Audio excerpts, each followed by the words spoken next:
Tell me, Mr. Barnum, does it bother you that everything you're selling is fake? Salut tout le monde, c'est Xavier, bienvenue sur Watch Mojo français. Aujourd'hui on se retrouve pour le top 10 des films qui ont volontairement mis de côté les vraies fins tragiques. When the dog bites, when the bee stings, when I'm feeling sad. I will not fall into despair. I will offer up my talents to Master Ford. I will keep myself hardy till freedom is opportune. Pour cette liste, on va s'intéresser à des films basés, même de façon laxiste, sur des histoires vraies, mais qui ont laissé de côté des faits majeurs qui auraient rendu leur conclusion bien plus déprimante. Et comme je vais parler de la fin de ces œuvres, notez bien qu'une alerte spoiler est en vigueur. Vous connaissez d'autres films basés sur des histoires vraies qui ont modifié leur conclusion? Dites-le moi en commentaire. Et c'est parti pour le top 10. Numéro 10, Un mariage malheureux, My Left Foot. Christy Brown était un homme qui a enduré bien des épreuves dans sa vie. Alors que le biopic My Left Foot n'a pas peur de le montrer, le film a quand même omis le chapitre le plus sombre de sa vie, sa relation avec sa femme, Mary Carr. Hello, my name is Mary. I'll be with you till you go on this evening. Le film nous montre la rencontre de Christy et de Carr, un gala de charité, et ça se termine sur les deux qui célèbrent autour d'une bouteille de champagne. What do we drink to? Let's drink to Dublin. To Dublin? Yeah. Why? Because Christy Brown was born there. Malheureusement, ils ne vécurent pas tant que ça heureux pour toujours. Quand Christy Brown est mort à 49 ans, une auscultation post-mortem a révélé des hématomes sur son corps. Il a été suspecté que ces bleus soient le résultat de négligence ou parce que quelqu'un les lui a infligés. Une biographie a par la suite été publiée, dressant le portrait de Carr comme de quelqu'un d'infidèle. Is he good looking? Who? Your appointment. Yeah, in his own way, he's nice. It doesn't matter to me. You can meet who you like. Numéro 9, syndrome de stress post-traumatique et alcoolisme, Invincible. Invincible raconte l'histoire fascinante de Louis Zamperini, un soldat américain qui a survécu au crash d'un bombardier dans le Pacifique et a vécu l'enfer de plusieurs camps de prisonniers avant la fin de la Seconde Guerre mondiale.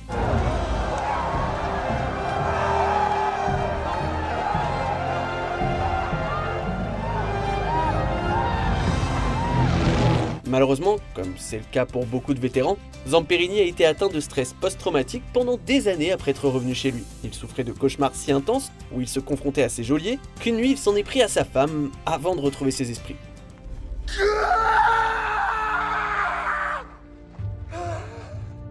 L'ancien soldat s'est tourné vers l'alcool pour lui permettre de mieux dormir, ce qui a encore plus endommagé son mental. Heureusement, Zamperini a pu fermer ce chapitre et a remonté un peu la pente. Par contre, sa vie après la guerre ne ressemblait en rien à cette gentille balade que le film essaye de nous vendre. Oh, God, look at you.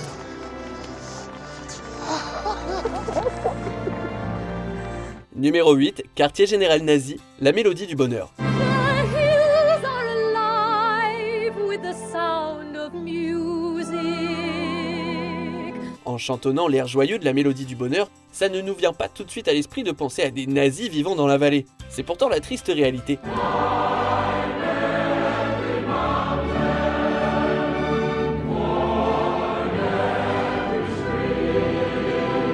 Peu de temps après que la famille Von Trapp ait quitté son domicile de Salzbourg en 1938, la maison a été réquisitionnée et utilisée comme quartier général pour des opérations nazies. Elle a même servi spécifiquement de maison d'été à Heinrich Himmler, l'un des principaux architectes des crimes de guerre du Troisième Reich. La demeure Von Trapp a même été visitée par Hitler. Heureusement, la baraque a été donnée à des missionnaires après la Seconde Guerre mondiale. Il n'est pas étonnant que les Von Trapp n'aient pas laissé de chansons qui racontent l'histoire regrettable de la maison.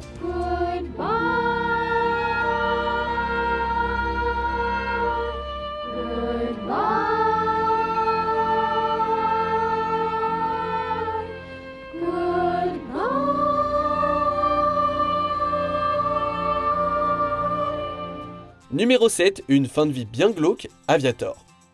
Tandis que le film Aviator de Martin Scorsese nous a donné un solide aperçu de ce que la vie d'Howard Hughes finirait par devenir, il ne nous montre pas tous les détails. Go away. Just for now, but I'll see you soon. Le film dépeint la façon qu'il avait de s'enfermer et de se couper du monde extérieur, parfois pendant des mois. Et dans la vraie vie, ses tendances à l'isolation n'ont fait que continuer. Sa germophobie l'a aussi empêché de voir sa femme pendant plusieurs années avant qu'ils ne finissent par divorcer. Quand il est mort en 1976, Hughes était si peu soigné que son corps était à peine reconnaissable. He is to open the bag with his right hand and hold the bag out to me at a 45-degree angle so I may reach into the bag without touching the paper. Malgré son 1m90, Hughes pesait à peine 40 kg à la fin de sa vie. Et la fin du film est un véritable conte de fées à côté de la triste réalité. The way of the future. The way of the future. The way of the future. Numéro 6, la vie de la femme à barbe, The Greatest Showman. It's you, isn't it? Sir, I have to ask you to leave. You are so talented, blessed. Extraordinary. La plupart des spectateurs savent que The Greatest Showman n'est pas totalement factuellement correct, surtout vu l'histoire de P.T. Barnum. Mais il se trouve que le film a omis bien plus que les segments les plus laids de son histoire. Letty Lutz, la femme à barbe, s'inspire de Annie Jones. Alors qu'elle n'était encore qu'un bébé, elle a été confiée à Barnum. Pas du genre à se laisser démonter, Jones a milité pour les droits des freaks, ces artistes de cirque engagés pour leurs malformations et leurs anomalies physiques. Elle s'est même émancipée un temps de Barnum. Sauf que les drames de la vie et sa situation financière très dure l'ont forcé à retourner travailler avec lui.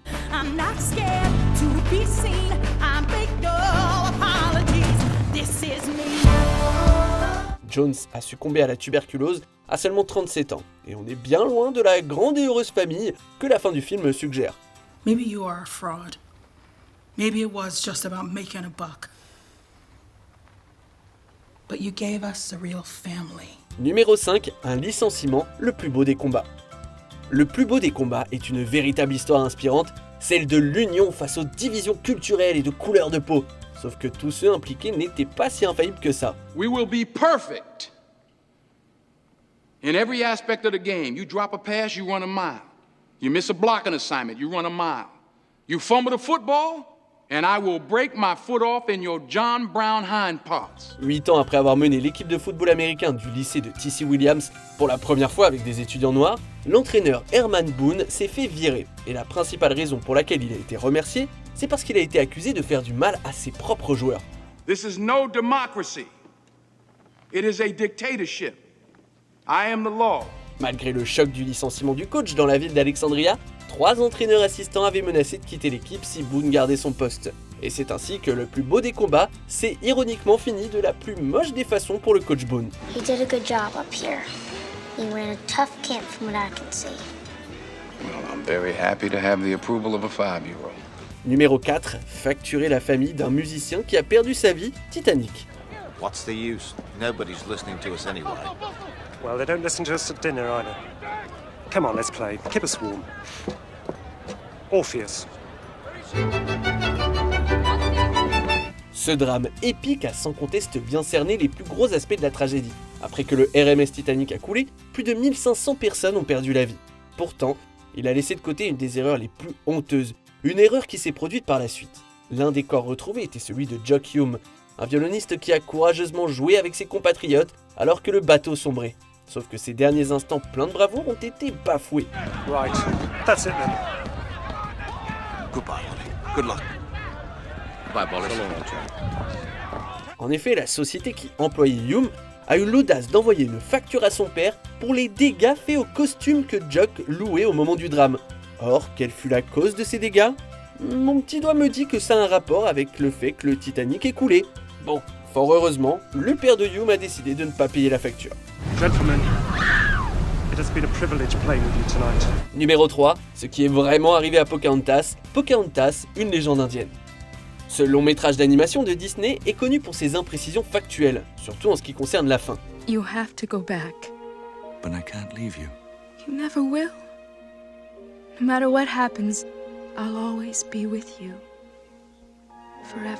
Bien que le film se termine avec le départ de John Smith, qui quitte les Amériques, on ne nous montre pas que la vraie Pocahontas a été soumise à bon nombre d'atrocités. Elle a été capturée par les Anglais et utilisée comme moyen de pression dans des négociations avec son père, le chef des Powhatan, pendant une longue année. En 1614, elle est devenue l'épouse d'un planteur de tabac, John Rolfe, et ce n'est pas vraiment certain qu'elle ait eu son mot à dire dans cette union. That if you know any impediment why you should not be lawfully joined together in matrimony, you will confess it. Elle a par la suite été emmenée en Angleterre, où elle a servi grosso modo de symbole de propagande. Malheureusement, elle est morte des suites d'une maladie, sans qu'on sache tout à fait laquelle, à seulement 21 ans. Your dear mother, Rebecca, fell ill in our outward passage at Gravesend. Numéro 2, la ville a continué son déclin, Erin Brockovich, seule contre tous. Tandis que la vraie Erin Brockovich a jugé le film exact à 98%, cette fascinante histoire n'explique pas vraiment ce qui s'est passé après que David ait battu Goliath. He's gonna make them pay $333 million. Le procès en recours collectif de Brockovich a en effet été un succès, c'est-à-dire que PG&E a été sommé de compenser les familles affectées par l'eau contaminée par l'entreprise en déboursant la coquette somme de 333 millions de dollars. Dans la vraie vie, beaucoup ont jugé leur part plus petite que ce qui était prévu. Le cabinet d'avocats a gardé en effet plus ou moins 40% du jackpot. Boy, do I know how you feel. The first time I heard that number, I said, you've got to be kidding me. 40 goddamn %? Aaron. I'm the one that's injured, and this Joker sits at a desk all day, and he wants to walk away with almost half my reward. À partir de là, la ville de Hinckley en Californie est devenue une sorte de ville fantôme. La peur que l'eau soit encore contaminée a fait fuir un grand nombre de ses habitants. By the way, we had that water brought in special for you folks. Came from well in Hinckley. On arrive presque à la fin. Nous publions de nouvelles vidéos chaque jour, alors avant de continuer, abonnez-vous et activez la petite cloche et les notifications sur téléphone pour ne rien rater. Numéro 1, la disparition après la libération, 12 Years a Slave. You're not any free. And I promise you upon my liberation, I will have satisfaction for this wrong. Solomon Northup était un homme noir libre vivant à New York quand il a été enlevé en 1841 et vendu en esclavage au sud des États-Unis. Comme le titre le suggère, il a dû endurer 12 terribles années avant de retrouver enfin sa liberté et de revoir sa famille. I apologize for my appearance, but I've had a difficult time these past several years. Après quoi, il a écrit ses mémoires, qui ont le même titre, et c'est devenu un abolitionniste militant. Sauf que 4 ans seulement après être rentré chez lui, il a de nouveau disparu sans laisser de traces. Il est possible qu'il ait été encore une fois vendu comme esclave, ou bien même que quelqu'un lui ait ôté la vie. Mais malheureusement, son sort reste un triste mystère. Même si le film évoque l'incertitude qui entoure sa mort, il n'aborde pas réellement à quel point ses derniers instants ont pu être glauques.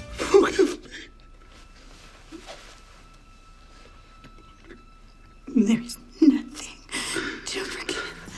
Que pensez-vous de notre sélection? Est-ce que ces films ont bien fait de conclure en s'éloignant de la réalité? Dites-le moi dans les commentaires et checkez cette autre super vidéo de Watch Mojo français.